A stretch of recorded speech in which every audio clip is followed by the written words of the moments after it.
told you, By, people see me in public and they expect me to be on Fireball. Oh my God, that's why you're my friend. That is fucking brilliant. When he got home, that shit looked like a fucking Martha Stewart lived in that bitch. I was even arranging the tulips. I was Martha Stewart. I told my cousin or my neighbor Kelly, I'm like, I cleaned that bitch like I was getting paid for it. That's funny. It's like, Daddy's coming home. Yeah, Daddy's coming. Welcome. Welcome to Stir It Up.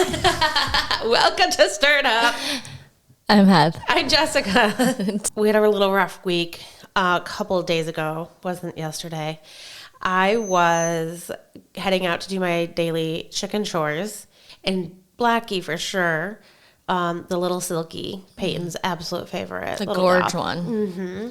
She really doesn't come out except for just to eat and get a drink, and then she's like in there. She needs a chicken sweater. What? She needs a chicken sweater. The bird. Mm-hmm. Well, so it wasn't unusual that she wasn't out when I went to go take care of the chickens. I didn't see her, and I would always go in there to check for eggs and just assess the poop. Like, do we need to, what's the condition of this coop?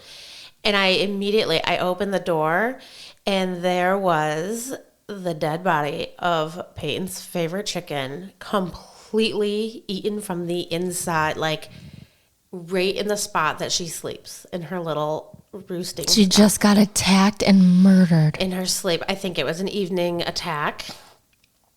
What was it? A possum. How does it get in there?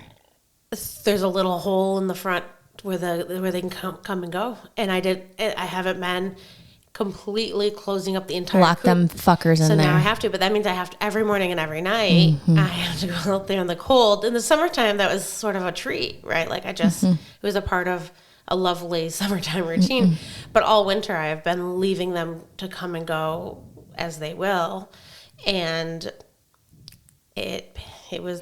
Can I tell you something? When you get more chickens, I would get a kitty cat that lived in there with them. Oh, I'm hoping for a rooster in my next. So the good news You need is something to peck the eyes out of that fucking disgusting ass little possum. Yep. Eat the bugs, possum. They're all dead. See, the bugs are dead, so now they're eating Right. Silky. For sure. So, okay, what happened with Peyton? That's what I'm worried about right now. So when Peyton came home, I thought about her all day. She doesn't know that her favorite bird is gone. And she came home. I let her eat dinner without telling her because I really wanted her to eat dinner. She's like you. She doesn't eat. I don't understand it. Clay and I are over here like mound down. Clay would burn down your house if dinner didn't come. Seriously. And then he'd put out the fire with his tears. Right. I told her all about, not the details, of course, but I did tell her that that Blackie had died and that something had gotten her, and we didn't know at the time what it was because we hadn't caught it yet. We caught it. It's taken care of. Did you shoot it? Yes. You did it? Matt did. I was going to, but he said he'd take care of it. I'm like, thank you. You're so mad. What? So mad at that possum. I am. It was a big one. I took a little video, so we'll share. Don't show it. Speaking of, don't show yourself shooting it because Jess got us canceled on TikTok by pulling a fish out of the ice, and she is pissed. That's my other complaint. I'm real fired up. Pissed. I'm real fired up. So I'm going to take you back even to, I don't think we talked about how, like a recap on air. I think you and I have spoken. We went up to the cabin and we went ice fishing. Yeah. I was inside with the kids a lot. I was just about to try to make my way out there when we looked out and around the corner to where the guys were out ice fishing all day. And we learned that the DNR officer was out there giving everybody tickets. Lovely. Threatened to put a 17-year-old in handcuffs because he said he was 16 because he didn't have a fishing license. And I mean, Landon lied? No, Landon is 16. So he asked Landon first. Landon's like, no, but you could be 16. Oh, it's good. Yeah, but you're 17. The friend was 17. He's like, yeah, I'm 16 too. But the guy had already looked up his dad's name and knew that he had a 17-year-old son. So he's like, I can either put you in handcuffs right now or you can go get your fishing license. Isn't it insane? I got really fired up about that. Out of all the things we need to worry about are teenagers literally freezing their balls off. fishing. With family. Do you want the kids to learn about the great outdoors? So Matt got a $100 fine for not having an ORV sticker on the quad, which he drove from here to like across the river. He drove nowhere. And the DNR officer said, I saw you drive from private property right at that house right there, like acknowledging that he didn't go very far. He wasn't like fucking things up. But he gave him a ticket anyways. Another one got a ticket for not wearing a helmet but going too fast. But no speedometers on these things. Not on that one anyways. So anyways, they came in. We were just so upset. The funny is that Alyssa walked out there, didn't know it was the DNR officer. She thought it was like somebody's friend that was hanging out. She's like, that's an interesting thing to wear out here. Was it a uniform? Yeah. Alyssa, I love you. Oh my God, that's why you're my friend. That is fucking brilliant. Brilliant. So the DNR officer got me really in his full-blown brown outfit. Yeah, I don't even know what a shirt was, but you can imagine, you know. What did he say to her? Well, I don't know if he heard it or not. I don't know. It was just a lot of drama. So anyways, to me, like, he was really trying to ruin people's days and keep kids from fishing. A real fucking future. Chad. Yep. And then here I go. We're talking about ice fishing on the last episode, so we're putting some social content up, and I go on TikTok to post really fun video montage thing that I made of like I was so proud of myself of the clip from us like talking about it on the podcast, and then I overlaid the moments of the videos that I had from a couple of years ago. We caught Genius. this big fucking muskie, and I was really excited about that. And I'm like, why is this not like there's 2 views on TikTok? Like something's broken. It's obviously live, but like what is the deal here? Fireball before you tell this. This is upsetting. Yeah. So I go and like investigate on TikTok. I am more than 1 bottle of wine in last night, by the way. I'm not sure if you gathered that by my text message. I did. We stayed late watching the end of the Aaron Rodgers documentary, but that's the second story. Enigma. Yeah. Yeah. What a word. It sounds like, what's it called where you clean your butt out? An enema? That's what that word. Do you know what it doesn't sound like that to me. It sounds like it sounds dirty. like it's used for shock value, but like a man unicorn. Oh, I think that's what it's Enigma. I think that's what it's supposed Like to he's mean. like this. I think that was the presentation that he was trying to. And then convey after of you watch it, himself, you're too. like, you're built different for sure. Yeah. Like, yeah. Okay, I want to finish. So Sorry. I want to tell them about what happened on TikTok. So I go and investigate. I'm drinking the wine. We're watching Enigma Unicorns, Aaron Rodgers on TV. And I see that it's labeled as something that TikTok deems not appropriate for What the is For You labeled? page. What is labeled? The video of the ice fishing. Because it's extreme and dangerous, and there's alcohol. And I think the only alcohol was us in the part where the podcast, because I don't think there's any alcohol visible on the ice fishing. you just set your fireball down next to the hole while you're wrestling the fish. I mean, You're not going to spill the fireball unless you're me. You're going to hold it. You're not gonna, you said hold my beer. I got to wrestle a fish. So I was pissed. I was like, seriously? This is extreme sport? And it did make me think, like, I don't see a lot of ice fishing videos or, like, that kind of content on TikTok. I see a lot of it on Instagram. I get a ton of ice fishing and Facebook. So I was like, the Chinese must think something else is going on over here with this ice fishing. They blocked it. So I got real fired up, and I started, like, you can make an appeal, and I'm posting stuff on Facebook. You're what? Pussing stuff? Posting stuff on Facebook. Can you silence that so that it's not dinging? That's what I was trying to do. Okay. But what I'm trying to do is read your text messages out loud. But nobody will leave me alone, so I keep trying to listen, silence, Okay, a lot going on. focus. So anyways, I did get it on appeal. They, like a human, reviewed it and approved it. But if you're ice fishing on TikTok, the algorithms of TikTok, the Chinese think that that's dangerous. So I got real pissed. Jessica at 9:53 last night sends me a screenshot that says video not eligible. And she writes, ice fishing video is too harsh. Oh yeah, quotes, that's what it says on the for thing. TikTok. Shut the fuck up. That's so nuts.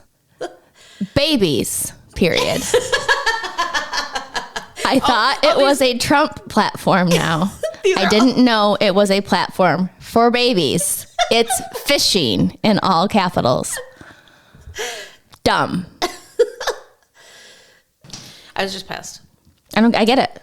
They're just trying to they're literally the whole reason the U.S. government, part of the reason shut it down apparently or allegedly is because of the content they're feeding our children that people don't like, which is like my boys watch people catch on fire. I mean, ridiculous shit. I've seen crazy stuff like too. Jackass TikTok 2.0. And they won't let me put my fishing story up there? Also, can we please remember that you freed fucking Willie?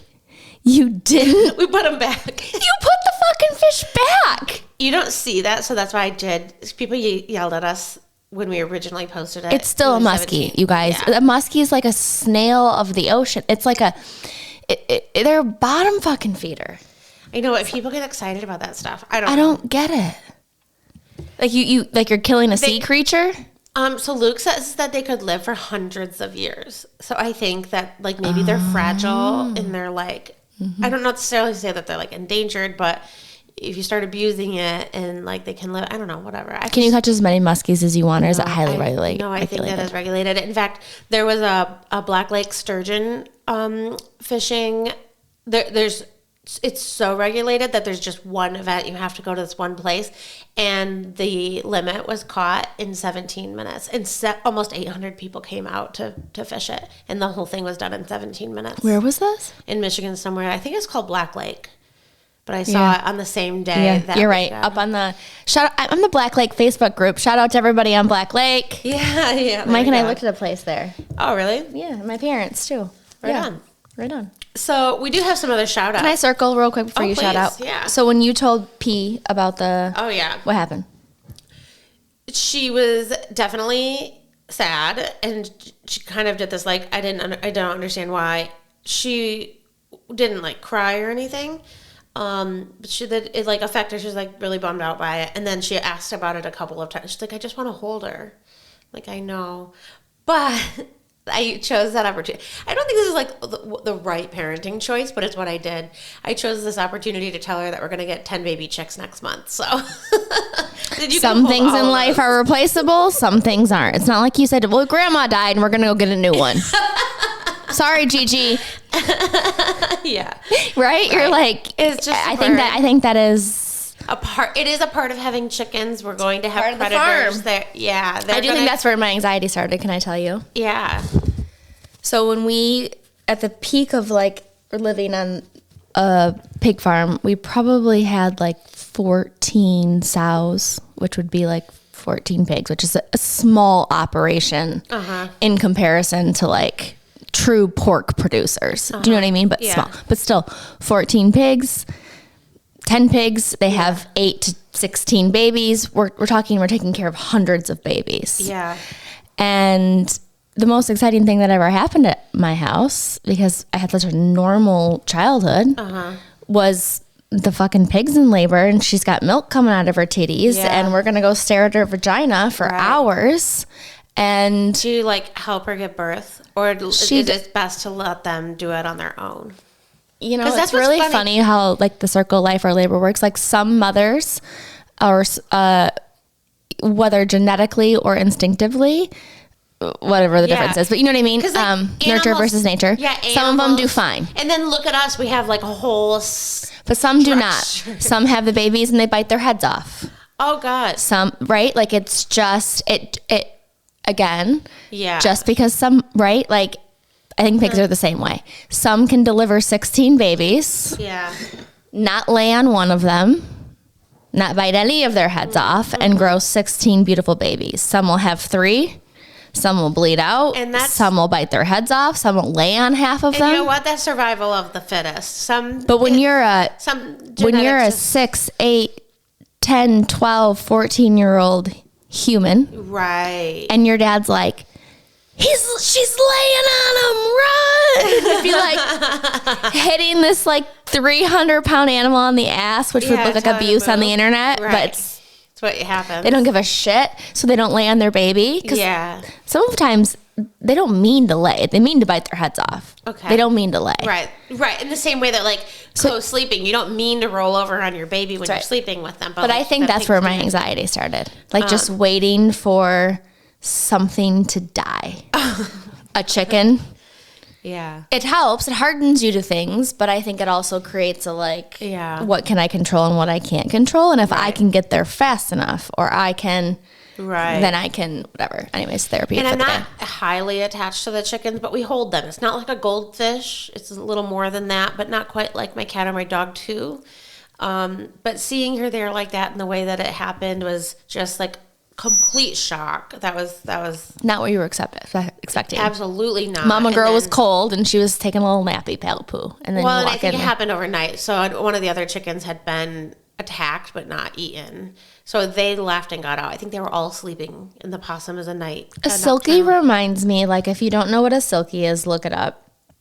But they remind me of if you remember the French maid from Beauty and the Beast.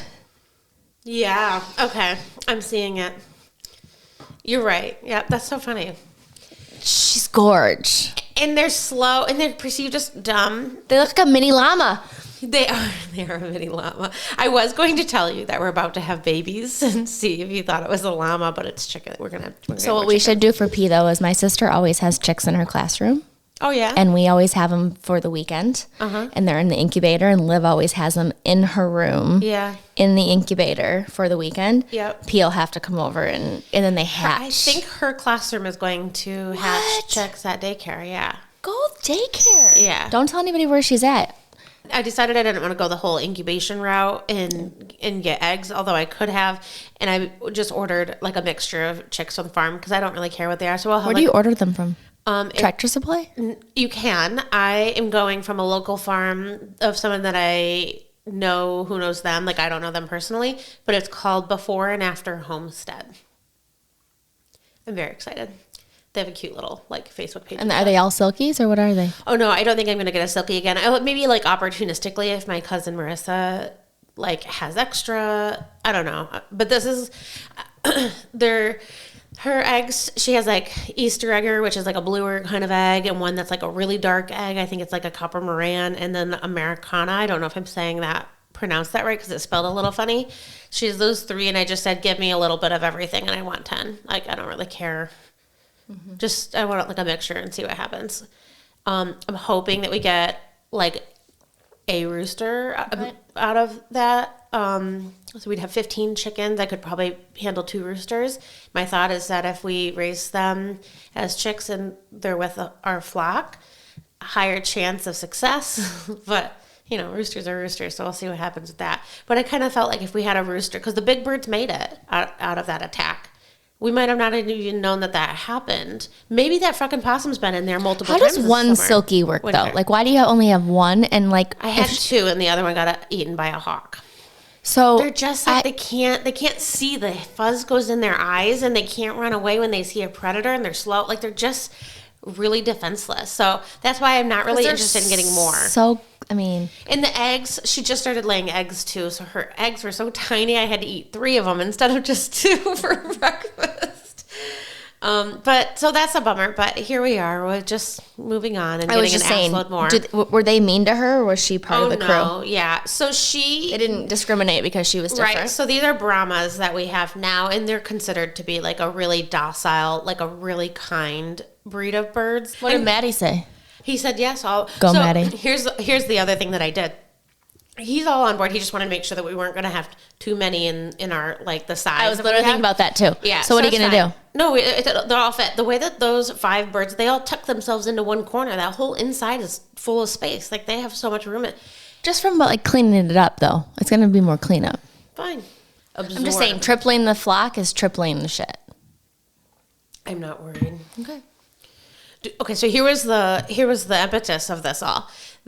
People are freaking out. So we're going to talk Trader Joe's today, and I have seen videos and pictures. There's no eggs at Trader Joe's today. People are just freaking out about eggs and the cost of eggs. How much are eggs? $8 a dozen. What? Again? Yeah, it's crazy. Why? People at Costco. Is corn up? I don't know. People at Costco are going, oh, it's because of the bird flu. There's a real, and it's affecting, there's a place in Michigan that had like hundreds of dead ducks on the beach because of, it's affecting wild birds too. Like, it's contagious. It's really bad, and it might become a pandemic. But. What? Yes. The whole world's going to get shut down again because the birds are going to kill us? I don't think so, but I do think it's going to affect our food supply. Right? And I don't know enough about what birds do besides produce eggs. Do they move shit like bees? Chicken. And if it's affecting because it's an H1N1 thing, like it's crossing into ducks. Who knows if it then can go, I think they found it in cows too. Anyways, Michigan's got a problem with it. It's a problem. And because it's still a flu, like flu vaccines that we get do help protect from that. Like, there's really nothing right now that there's like advice for humans to protect themselves other than like, don't touch a knowingly infected bird. Do you get your flu vaccine? Yeah. Not necessarily religiously, but I did this year. Sort of like it was an opportunity. Like, it was very easy. I'm like, yep, look me up. Anyways, so there are people at Costco, like multiple videos combined into like one video, just like a montage of videos where people are getting cartloads of eggs and buying them like it's a crisis, because it is for some people. I don't know why, but it is. And got no other place to get your protein from? I don't know. I truly don't know what's going on in these people's heads. Like, why do you need more than that? But I haven't had a supply issue. I've just seen that it's expensive, and my birds aren't laying like they normally do. It's too cold. Yeah, it's cold. I think it's a sun thing, like a brightness. Vitamin D. Yeah, so they're starting to lay again. Anyways, we're just getting like 1 or 2 eggs a day, though. It's not sustainable. So we're still supplementing with store-bought eggs, and they're expensive. And I sent the video to Matt, and he's like, get more eggs now, we can keep in the basement. Get more chickens now, we can keep them in the basement. Like little baby chicks. Like, okay. So I did. I bought them that day, and then that's the day that I found Blackie dead. And when did they show up? In March. They're going in the incubator in like a week or 2. And do you go pick them up in the car? Do they deliver them or what? I think we'll pick them up. I don't know. I haven't talked to the lady about it. Are you going to give them tiny? Where yeah, they have a heat lamp? Yep. You can keep them in the pole barn?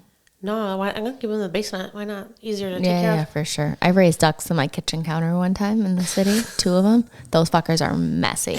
Yeah, I told her I want everything except ducks. I don't messy, greasy. You don't need that. We already have enough ducks and geese in the They're gorge, but sick. Yeah, so that's the chicken story. That was a big thing going on this week. It was so sweet this week, I'll have to tell you. So Bennett's the oldest. He had bronchitis this week. He's not a lot of work, but he's also, I wouldn't say, overly helpful. Sure. Okay. He did take his sister to school on Thursday because I had to go to work. We were interviewing people. And we had to do it at 7:30. And my mother had already done the running. And I was like, you guys can be late to school. Take your sister. Because they start before their sister. Yeah. I didn't give a fuck. I just got up and left.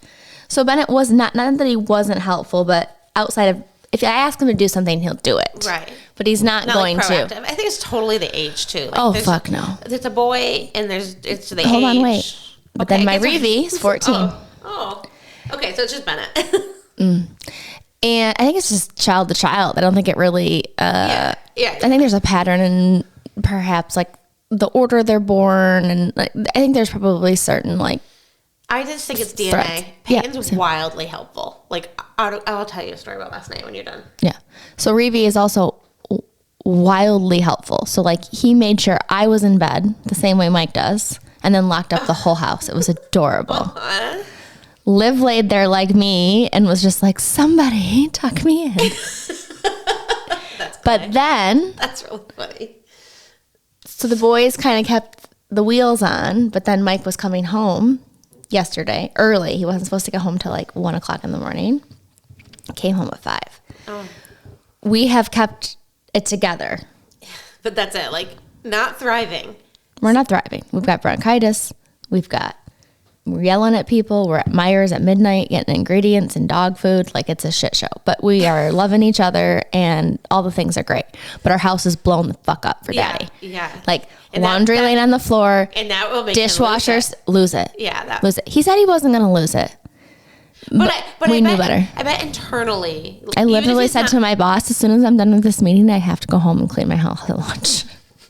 My husband will lose his mind. So Livy came home from school, never said a word to me, went upstairs. I figured she was going to do her princess routine.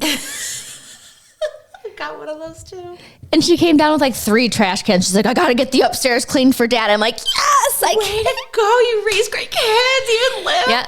So me and Liv fucking cleaned the house. Good job. Reevy locked it up. Lou got his sister to school. Oh my God. We didn't burn the motherfucker down. Look at your crew. Remember last time we hit the mailbox, got Reeve's bat stolen? Remember? No, I don't. That was our first last. So I let Reeve drive and he backed into the mailbox. That's really And then we lied and didn't tell Mike. My cousin Brian had to put our muffler back on at a pizza joint in Midland. See, those are good stories. When he got home, that shit looked like a fucking Martha Stewart lived in that bitch. I was even arranging the tulips. The tulips in Martha's store. Last I told my cousin, or my neighbor Kelly, I'm like, I cleaned that bitch like I was getting paid for it. That's funny. It's like, Daddy's coming home. Yeah, Daddy's coming home. Last night we wanted to watch. Matt and I wanted to watch like a family movie, like pickup movie that the kids could watch. Moana, Cars, like whatever, something that we could tolerate and that they should like. But they've been watching kids' YouTube, so Peyton's watching like some girl play with dolls, and she's fucking rich. Like I don't need her being influenced by some Nayesta little girl who gets this like crazy princess party for her birthday, and Peyton's never in her life getting that. No, she's not. Peyton is like so annoyed. She just wants to watch Nayesta play with dolls. She's not into Moana anymore. And Matt and I just put a hard no to her, like we're not interested in that. It's just not what we're gonna do tonight. And she's like, fine, I'm gonna clean. So she went in the closet and got the mop, like a Bona mop, and like put the rag on it. And mopped the kitchen and the living room floors. Like, what? So you guys were trying to do family time. Yeah, like, she goes to mop. I was thrilled. Like, I don't care. She made her own. Then she wanted a jelly sandwich, and she got everything. My mom makes homemade jelly in a jar, and she got the whole thing out herself and put the nasty-ass jelly knife, but she got the knife out and everything, put it on top of the butter container, like, perfectly lined up, because I always lay the butter knife just next to it. And so she did the same thing with her jelly knife. Isn't that what cute? A boss. So cute. That was so sweet. So anyways, she's being such a big girl and like doing all independent stuff, but like taking care of business. Taking care of business. She's like, fuck you and your bullshit Moana. Right. I'm gonna mop. Would you rather watch a show you didn't want to watch or drink and mop? I would always sit down. I know you do. So Clay and I, and they're cuddling, but on a Saturday morning, it's Matt and Peyton like getting business. Like, I'm so tired. Leave me alone. I want to sit on the couch and have couch time. Mm-hmm. Yep, just how I am. I have real-time feedback. Yeah. Brienne just said, hello, love listening to your podcast. Keep up the great work. And made a recommendation on a topic. Bennett wants Nike or Jordan, and Kate wants Bells. A shout out to my mother-in-law, Karen, who made some mugs for us. There's some here on Go the show Karen. that you see, but the timing was perfect because I just started reaching out to some of our winners. Some lucky winners got some merch, and they received that, or it's in the mail. There's a little bit of a process. Just did hand deliveries today, like a boss. And yesterday. So that's also part of the shout out. So there was a cluster of listeners from, we had 2 listeners at Clear Vision Windows. So that was exciting. Shout out to Clear Vision Windows. On M20. And then Modern Realty. There's 3 lovely ladies who listen. One of them's getting a koozie tonight when I see her at the high school, I think. Oh, well, they all got koozies and mugs and air fresheners. So, did you give Jen Benner one? No, she wasn't on the list, so I added her to. Modern Realty is just listening. All right, let me give you just one last quick, because this is really important. I wanted to save the biggest and best comment for last. Got it. So we got a DM from a listener. His name is Jay. That's how he introduced himself, Jay, like just with a one J. So I don't know if that must be what he goes by. It wasn't in his profile. His DM on Instagram.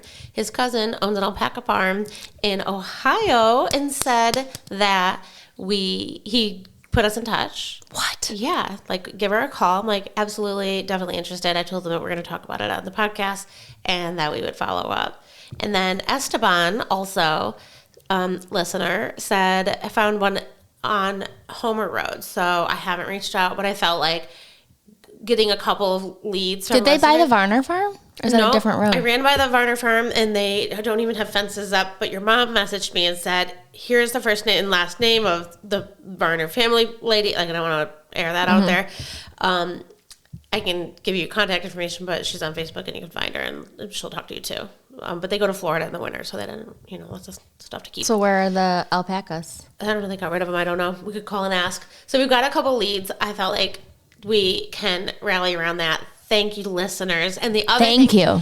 I do want to say, Jay, with the cousin in Ohio with the alpaca farm, he said, I appreciate the great laughs and business knowledge y'all drop each week. Oh, hey, Jay. Love that. Love you, Jay. Yeah. Speaking of that, let's talk Trader Joe's. Let's talk Trader Joe's. Cheers to the real tea. We're moving into it. And look at how responsible I am. I told you, people see me in public and they expect me to be on Fireball. Like, I posted a video because I don't normally post drink till 4, people.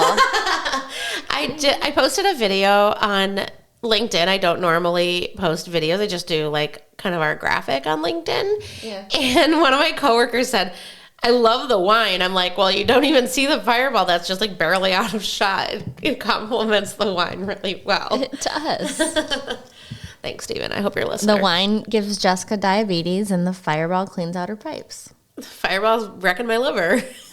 Yep. That's what's actually happening. All right, okay. That's fine. We don't need them. I don't think I'm going to just drop some facts. Yeah, I'm ready. Okay. Trader Joe's is a German-owned company. It still is. Wow, that's not what I expected. Yep.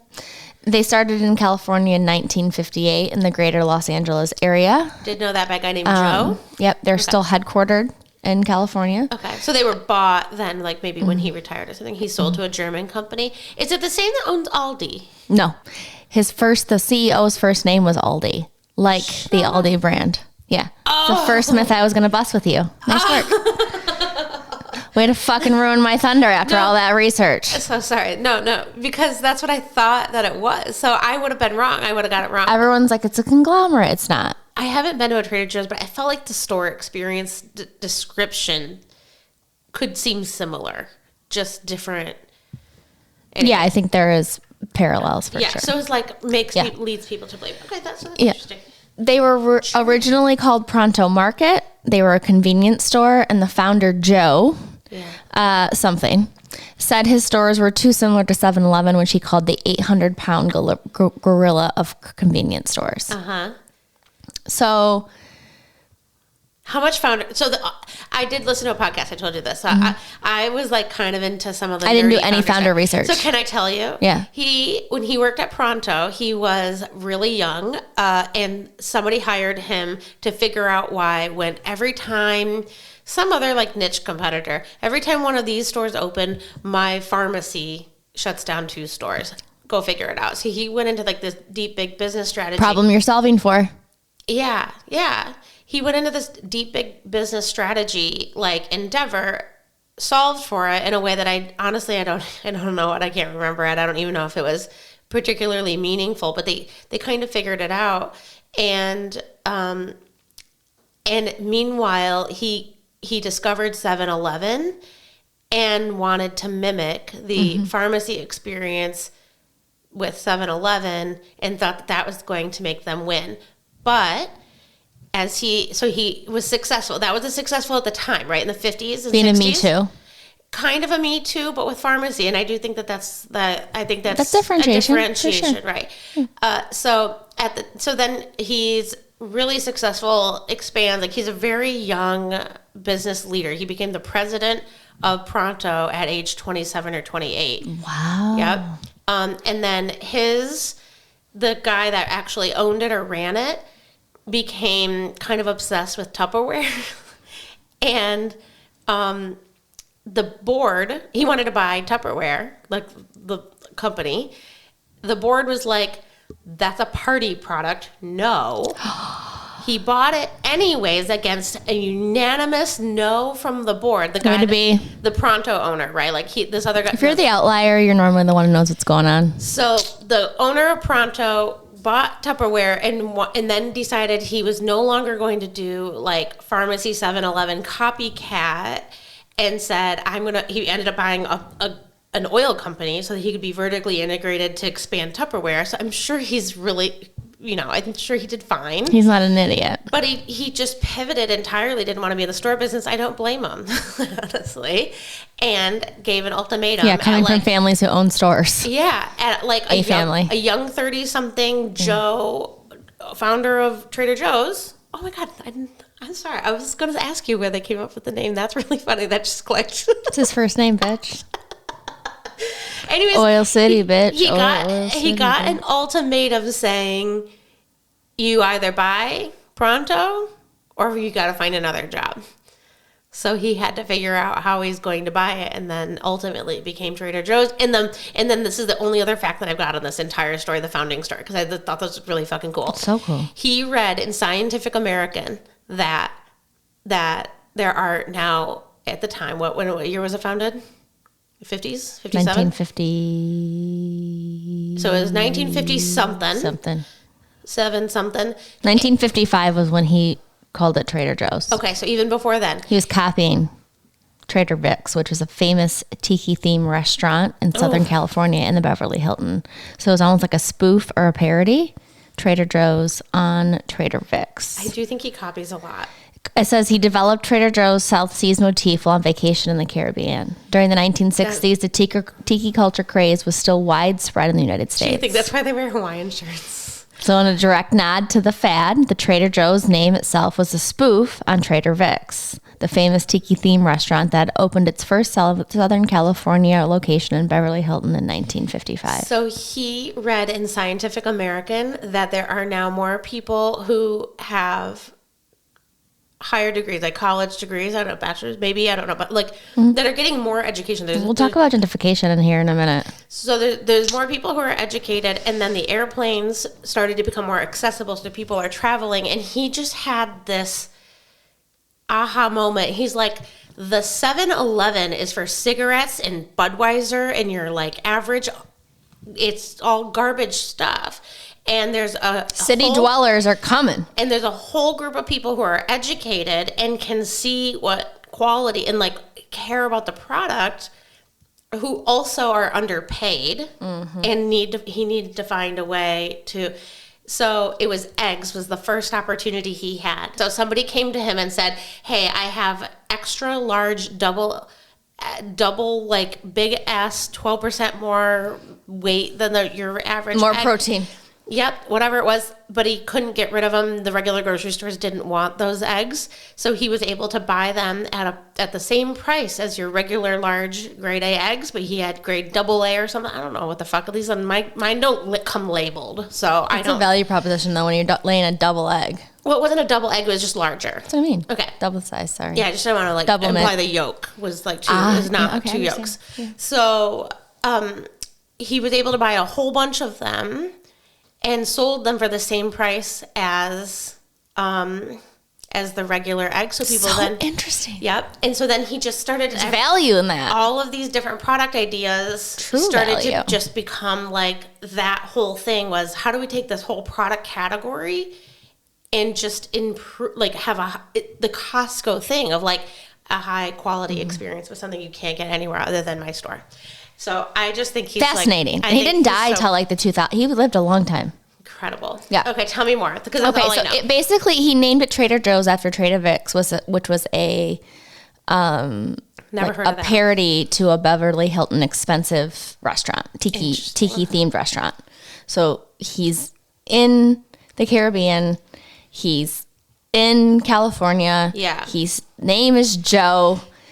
All wealthy things too, right? He sees the tiki theme. He says this is going to be Trader Joe's. Do you get the impression that he's nerdy or funny? I never thought about it. I was just because I got the impression he was nerdy because he's studying all of these trend. Like I don't know, but then he's like putting his people in Hawaiian costumes. Like what? Does he must have a sense of humor. It's like you're buckling yourself up in Cedar Point or something. Okay. the Beverly Hills was notorious expensive, but Trader Joe's in Pasadena was more affordable. Interesting. He said that he did, to your point, notice 2 trends. One was college-educated people were steadily rising. Yeah. And partly due to the GI Bill. Yeah, that's what it was. Okay, you're right. And 2, new jumbo jets in the 70s. Yeah. International travel would become accelerating. So a better educated, more well-traveled public, to your point, acquired tastes they had trouble satisfying in American supermarkets at the time. Yeah, that's what it was. How many items does the typical grocery store carry? Like individual SKUs. Okay, here's what I can tell you. I can tell you because we did Costco. Costco is something like 10 or 11,000, and that's considered low. So 50,000? I don't know. Well, the typical grocery store may carry 50,000 items. Trader Joe's typically stocks about 4,000. Wow. Okay, wow. Well, they're a small store, but what you're saying is like it's consolidated. That's right. Okay. 4,000. Yeah. Compared to 50. Right. And they're real popular. 80% of which bear its brand names. They have generally they have organic foods, gourmet foods, vegetarian foods, vegan foods, frozen foods, imported foods, and domestic and imported wine and beer. And we'll get to the wine in a minute. Okay. Love the wine. That's what I'm here for. They localize their stores. So like each staff is supposed to represent the area. Oh. So with staff members creating murals along store walls to represent perhaps the neighborhood they built in. Some store locations find their own mascot, and children can obtain like a unique collectible prize. Wow, so they like really, where it's hiding in the store. So like, let's say here we're a big dairy farm area. There could be a dairy farm hanging in the frozen food section. If you take it to the front, you get a prize. Really? Yes. So with all they are good, and all they were to, when I say good, it may be just the food. Like I don't ever know if the intent is good here. But there's a lot of controversy. So really? I don't know nothing about the controversy. Yes. Everybody raves. I even tried to go on Reddit today just to like find controversy, and there was none that I could. I mean, it's because they do a really good job cleaning it up. Really? Tell me more. I don't know. They have some of it's bullshit, and some of it's like, okay, clean your shit up, and then they've adjusted. But they're not generally someone who's gonna like outside of his original. It's not true. They clean stuff up when they have to. As any company, but their goal really. It's fair enough. So. Okay, but what would you have to clean up to begin with? Okay, that's fine. So between 1997 and 2014, Zillow found that homes grow rapidly in value if they are closer to a Trader Joe's or Whole Foods, with homes consistently being worth more than the mean U.S. home. Next to a Trader Joe's. That's so in 2014... Should we build a Trader Joe's in Lee Township? Yep, because they that trailer park. No. You know, that whole, okay. Oh, we so, table that. So they have, because of that, they face some opposition for gentrification. Do you think that's intentional or just by chance? I don't know. In 2014, Trader Joe's agreed to halt plans to open a store holistically in Black neighborhood in Portland, Oregon, following protests led by the Portland African American Leadership Forum. Because they were trying to build a Trader Joe's nearby, or that they didn't? Okay, so here's my guess. My research doesn't say, but what I understand it is Zillow had data that says if you live close to a Trader Joe's or a Whole Foods, your property value goes up. Okay. So when they started to build in a Black neighborhood, probably data backed, the neighborhood said it was gentrification. Can we discuss it? Not yet, because I want to keep going. Okay, fair. But yeah, they agreed to halt the plans in the historically Black neighborhood in Portland, followed by protests of the Portland African American Leadership Forum. The organization objected the $2.5 million subsidy offered by the city to Trader Joe's, and emphasized that they were not against Trader Joe's, but instead were pushing back against the city's history of displacing African Americans. In 2015... I didn't understand it as a displacement. I thought it gentrification. In 2015, with a proposal to build new affordable housing, the city announced that a different store, Natural Grocers, would be built on the vacant lot. So here's how ignorant I am, or like naive. I just was like, oh, well, they're expanding their audience, right? So like if they're targeting wealthy people, Taxes go up. When you can't afford your taxes, then you got to move. Yeah, but I didn't think about that. Yeah. So I had time to digest. Sure. Yeah. Okay. So thank you for going through that, not letting me interrupt you. Because my original thought was like, well, I thought there was going to be a racist element of, well, they're only putting Trader Joe's in white neighborhoods. And my initial reaction was like, oh, well, that's just because historically white people have had the wealth, and you know that's a part of a whole other conversation that is systematic racism, and it's a hugely problematic, and it is something that I think we should not lose sight of. Adding a Trader Joe's that improves property values didn't immediately register to me. You'd be pumped. Yeah, and I thought you're not priced out of where you live. Yeah, but I didn't realize you would get priced out. I mean, yeah, you're not having a Trader Joe's and a Dollar General next to each other. That's because also you're saving, like, it's affordable stuff. It's really good. So I just thought like it was a good. Yeah, I don't know. I thought it was like a good thing all around. Listen, I don't know enough to know outside of that comment and me thinking through what the term gentrification means. Yeah, fair enough. Like I don't know. I just wanted to. But to your point, like the truth's. It's always someplace in the middle. Okay, so. Yeah, well, and I think there's what the insightful thing is here is, especially if it wasn't intentional, because I don't think it was. Like, my gut tells me it wasn't. I just don't think that. They saw data, and they're like, let's build one. Yeah, and it just so happens that, like, Zillow had other insightful data that Trader Joe didn't have, and the people are putting two and two together, and I just don't think that was Trader Joe's intent. But maybe the lesson here is that intent aside, your actions have ramifications, even if you don't even realize that. And clearly, you know, they sometimes ignorance not bliss. Very interesting. That was I didn't know anything. I wouldn't about know that. either. I had to Google all the things. Okay, so let's keep on controversy really quick. Okay, I'm going to just run through it. They've got lawsuits for the National Relations Board. They have been accused of union busting. We'll get into that story later. Oh my God. They've been criticized for allegedly copying products from vendors after soliciting partnerships and then requesting samples with their private labels and then being ghosted. So we should talk There's about a yogurt story. Can we talk about their business model a little bit? Talk about business model. Okay. I need you to. They are a retailer. Retailers typically run very, very lean. We talked Costco was super profitable at like 10%. What does run lean mean? So their expenses and their profits are as tight as Heather's budget. Like, I wasn't going to make that dirty. But like, literally, what's coming in for income is really, really, really, really fucking close to what the expenses are to run the business. There's not a lot of wiggle room for retail, period. Like, we've done a handful of retail companies, and I think we can see the trend. Like, it just is, that's the nature of retail. They're really a distributor.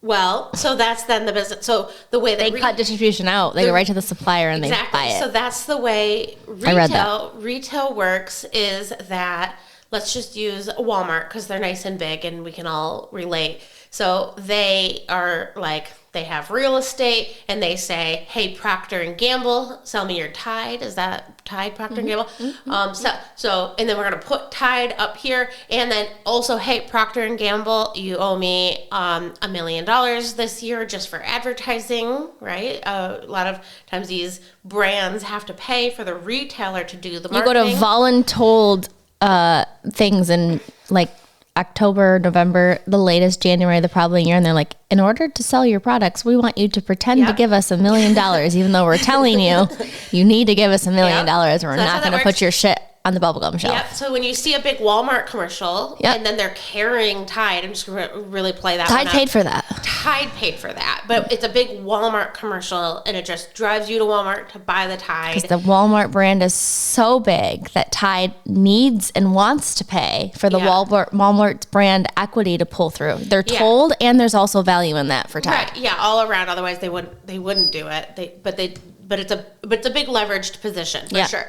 So So there's a big marketing play thing, and then there's employees are expensive and overhead is expensive, and they just run really, really tight on their financials. Trader Joe's is like, what did you say? 80% of their products are their own private, their own Trader Joe's products.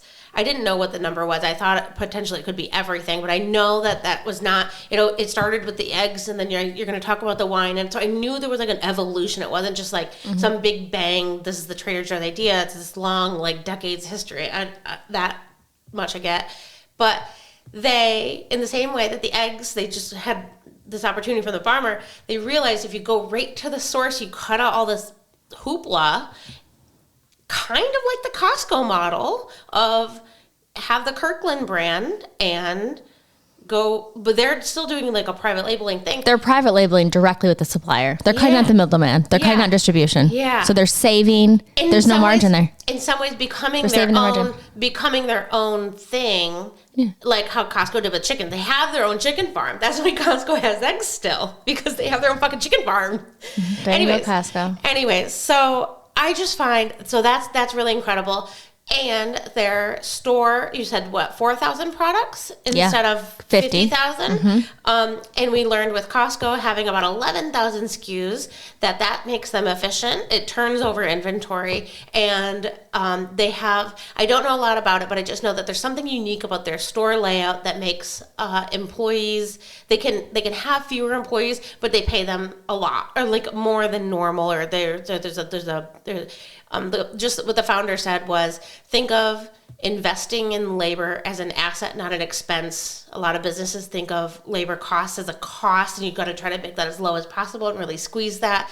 But it's an asset, because if you lose your employees, then there's if there's turnover, there's an expense to training and all of this other stuff. So he had like a little strategy about labor. So they think the uniqueness, like what the analysts say, the uniqueness for Trader Joe's is their few SKUs, they're direct to, what is that called? Direct to the consumer. Well, direct B2C? to the supplier. Yes, and their own private label, so they're not having to do this whole consumption of like the Procter and Gamble story that we did, and they have well-paid employees, but not more than what they need. Yes. So that's kind of the secret sauce is kind of like Costco too. Like they pay the people off. That's what I kept thinking. Yeah. That's what I kept thinking. They had something going on with the Affordable Care Act in like 2013 where they stated that they would pay their part-time employees who work an average of 30 hours a week. They had to work a minimum of 30 hours a week to qualify for medical insurance. Free coverage for basic dental and vision care were still being offered to all crew members who work an average of 15 hours a week or more. I mean, that's pretty incredible. Yeah, that is really good. Vision and dental? I mean, they're not overly expensive either, and you don't know what their copays were. But either way. Here we are. We're trying to fucking be positive over here. All right. Okay, that's like really interesting. They also have been accused of union busting. The first Trader Joe's to unionize was in Massachusetts in 2022. I know that they tried to avoid unionizing, as any company would. What did they do hold for on, union they busting? partnered up with Elon Musk, so you're going to like this. Oh, I don't like Elon Musk. The Trader Joe's in Oakland where employees voted to unionize in 2013. Do you know why they wanted to unionize? On 4/20/2023. Of course it did. I felt like Trader Joe's was good to their people, is what I was like starting to get the vibe. I don't know. I think that I just listen to some of the stories, and then I think again. So 73 out of the 53 people wanted to unionize. In 2023 was where they wanted to unionize in Oakland. In 2024, Trader Joe's joined SpaceX in a lawsuit to have the National Labor Relations Board, which enforces U.S. labor law in relation to collective bargaining, unpaid labor practices, deemed unconstitutional. Wow. It's 2024. Wow. From a sustainability practice, I mean, I don't know. They've been in trouble with the EPA for letting gas go. So I read also like 12 things you didn't know about Trader Joe's. Wow. And I'll just like fire them off really quick. And some of them I can speak to them. Some of them I can't better than others. So the first one is, so the article is in the Daily Mail, 13 of the worst Trader Joe's scandals you shouldn't ignore. Number one, Trader Joe's illegally tried to stop unionizing employees, which is true. They joined with SpaceX. I read a whole article about it. Yeah. Trader Joe's named the National Labor Relations Board was unconstitutional. Also did that with SpaceX. Their refrigerators leaked and violated the Clean Air Act, and they didn't do anything about it. So the EPA, there was a case with the EPA in 2016. They were letting like a shit ton of greenhouse gases go. This is one of my favorites. Trader Joe's shrugged at accusations that its products labeling plays into racist stereotypes. So let me read you some of the things they called their products. In 1977, let's go back to what they named their products. The company began introducing international sounding variants of its brands for some private label ethnic foods, such as Trader Jose, Trader Joe San, Joesan, like Japanese, and Trader Giotto for Mexican, Japanese, and Italian products, respectively. The company also referenced other cultures with branding like Trader Ming's. Is that okay? Let me get there. Arabian Joe's and Pilgrim Joe for Chinese, Middle Eastern, and Thanksgiving themed American products. Okay, because they're products in America, though. In 2020, during the George Floyd protest, an online petition signed by 5,300 people asked for the company to rename these products, criticizing their labels as racist and accusing the company of promoting a narrative that perpetuates harmful stereotypes. And so they said, fuck you. The company reacted by stating it was already in the process of reverting a number of the international foods to Trader Joe's branding, and that this decision had already been made several years earlier. And you get how long that takes to transfer a brand. I don't know if that's true or not. But they said they were already on it. Before they got bitched about, they were already on it. I don't doubt it. I know that when senior leaders in a company care, things happen overnight. Dude, we could be driving a sailboat down the lake, and they could be like, we want a canoe, and then we all work all night long to build the fucking canoe because the sailboat has holes in it. Yes, aligned, aggressively aligned. They said to them, so they had like a bunch of people sign the petition, and they were like, we disagree that any of these labels are racist. We do not make decisions based on petitions. The petition itself has been criticized on social media for cancel culturing and wasting time on trivial issues. So the company criticizes these issues? Yeah, they said that they're not. Wow. They don't give a fuck. And the fact that you're calling them racist when they already said they were going to redo it before you said that. Screw that. But I'm like, I don't know if I believe that. Wait, like the fact that, because they said, what Trader Joe said was, we understand you're calling us out. We've already evaluated some of this. We're in the progress of changing it. Yeah, so I see your point of like, it does take time when it's But I see your point to say you weren't not that in front of it. You're not going to go through all that money and all that change unless your numbers are down and you need to do labeling updates for marketing purposes. Until it hurts. Yeah. My theory would be that like somebody brought it up in a couple of meetings and it's on a project list somewhere, but nobody was taking real action. Like it's in a spreadsheet of things we should think about this year. Facts. That's it. Let me move on. Okay. They have done also good things. They're sharing food. They are they're getting rid of single source plastics. This is really funny. I'm only going to read this because I like to talk, but I also like to read. They call them styrofoam trays. Is there anything such thing as a styrofoam tray, Jessica? No. Styrofoam is only insulation, historically blue, now might be a little more gray to make it more energy, or like to make your house more energy efficient, more effective. Styrofoam is a brand. Styrofoam is an insulation foam cups brand. are foam cups. They're called, it's EPS by technology, and styrofoam is XPS. And you can just call it foam. Foam. If it's not it's a foam fucking cup, bitches. So the guy, listen. We will die on that hill. Don't get me started on this hill. If styrofoam would have protected its brand and had a leg to stand on, yeah, because you can't like Adidas lost its stripes by not protecting the stripes and somebody else adopting the stripes, and Adidas couldn't prove that we've done enough to protect our stripes. You have to be on the offense, not the defense. Correct. You have styrofoam to go after people. Didn't give a shit.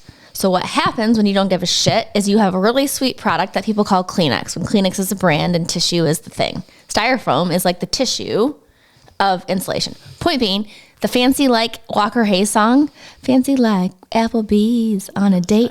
Did that not kill you when we worked in that business and we didn't get bonuses one year? And the song was on the Grammys and we're like, why are we not getting royalties from this? And we're like, oh, we didn't protect our brand. It'll never hold up in court. Yeah. They've done also good things. They've done things with Greenpeace. They have done things for the oceans in terms of like stop removing unsustainable species from that. They have got rid of single-source plastics. I'm starting to feel like they do those things only because it's all reactive. Yeah, it's all sort reactive. of a greenwashing. But you know what? It's greenwashing. But you know what? But they're doing it nonetheless. They're doing it. There's rumors that their chocolates both are cutting down the forest, and there's children involved in them. Kate hates the parking but loves the flowers. They make their stuff look like it comes small, even though it's mass production, just by like the labeling. Fair enough. Do we know how much they make? They had listeria. They had listeria. That's common. Look at me making that small. How much do they make? Deforestation. What? They're not publicly traded, right? I couldn't find a ton. You said of they were numbers. owned by somebody in Germany. Yeah, that's like relatively newish. Yeah. The only thing that I could like anecdotally see was that they were so Walmart, United States is a really fragmented grocery market. Yeah, I didn't realize that because there's like the Walmart here and the Kroger there, and those are big. Walmart's only 20% of all the grocery market. Isn't that wild? So it's really fragmented. Everybody else is then like their tiny little share in their own little niche region. So that sort of resonates. And Walmart is like $100 billion, like some crazy number. 5, aren't they? Yeah, I don't know. We could we'll look it up and load it in the comments. But it's in the billions, I think, for Trader Joe's. But I think it's small billions. 600 stores, a little over. That's a lot. Mm-hmm. Especially considering we don't have one in like a reasonable driving distance. No, I mean, I've been to Trader Joe's quite a bit. I've only through travel sports and like just travel in general when we end up in areas. One of my very best friends in the whole world, Auntie Tina, she brings Trader Joe products up, both frozen and pantry, every time she comes. Mm-hmm. Interesting. It's like either quinoa or granola or like things we love. I know. So Rob and Callie do $2 chuck, but I think it's actually $3. That's what they call it for the wine. Oh, we have to talk about the wine. They sold over 1 billion bottles of wine. Yeah, so like 1 billion bottles of wine, and okay, go ahead, talk about the wine. Well, only just that. That's all I know about Trader Joe's because Rob and Callie want $2 chuck. That's what their like daily drinker is, and they either have friends bring it up when they come to visit, or it's a thing. When they go like to visit people that they know in areas that have it. They like make a Trader Joe's for the wine. Facts. I would be saving so much money if I only spent $3 a bottle of wine. I don't spend that much money, but it's like I drink a lot of wine. My weight I'm drinking is 16. Yeah, we go anywhere between like it's $9.99 is my favorite right now. Is my favorite. My favorite is $15.99. Yeah, and Matt drinks like a $14. This Josh. Anyways, the wine's a whole thing. It's a whole thing. Tell me. It's a whole vibe. It's got social media vibe. It's the reason people go there. It's the loss leader. It's all because it's fucking $1.90. Oh, it's so my assumption. It's got to be a loss leader. They have got to, unless in California, to get a new wine license to be a winery is because remember they want to be a wholesaler. Like that's part of their strategy.